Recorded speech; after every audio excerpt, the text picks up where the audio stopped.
বিএনপির প্রত্যেকটা কর্মী বলবে নারায়ণগঞ্জে আইবিকে গ্রেফতার করা ঠিক হয় নাই, প্রত্যেকটা কর্মী। উনি হলেন সেলিনা হায়াৎ আইবি, একজন মহিলা যার বাবা পলিটিক্স করতেন, আলী আহমদ চুনকা শ্রমিক রাজনীতি করতেন, সাধারণ পরিবার থেকে উঠে আসছে আলী আহমদ চুনকা। 1973 সনে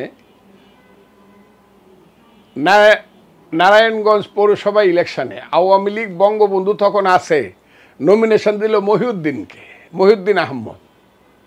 আলী আহমদ চুনকা বিদ্রোহী ক্যান্ডিডেট হয়ে দাঁড়ায় গেল বঙ্গবন্ধুর বিরুদ্ধে গিয়া, সিদ্ধান্তের বিরুদ্ধে। সেইখান থেকে আলী আহমদ চুনকার উত্থান, সে চেয়ারম্যান হয়ে গেল পৌরসভা। সেই আলী আহমদ চুনকার মেয়ে, যিনি সারা জীবন আওয়ামী লীগ করে গেছেন, বাইরে থাকতেন, আসতেন। আমার কাছে মনে হয়েছে একজন নারী, যে নারীকে এখন আর সম্মান দেওয়া হচ্ছে না, কারণ এই দেশে জঙ্গিবাদ এবং এই দেশের সাম্প্রদায়িকতা এবং নারী বিদ্বেষী শক্তির উত্থানের কারণে নারীকে আর এখন মা বলা হচ্ছে না।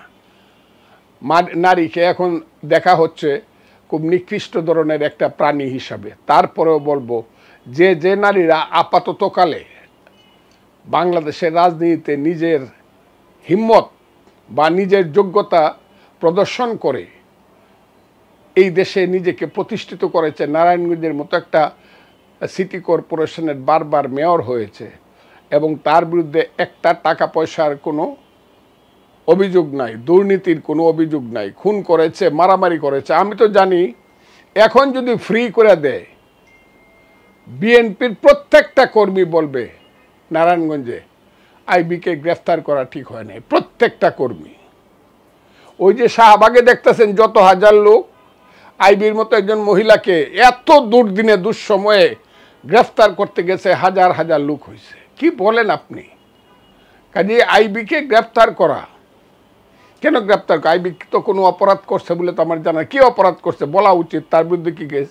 আমার বিরুদ্ধে একজন একটা মার্ডার কেস দিলে আমাকে গ্রেফতার করে ফেলবে?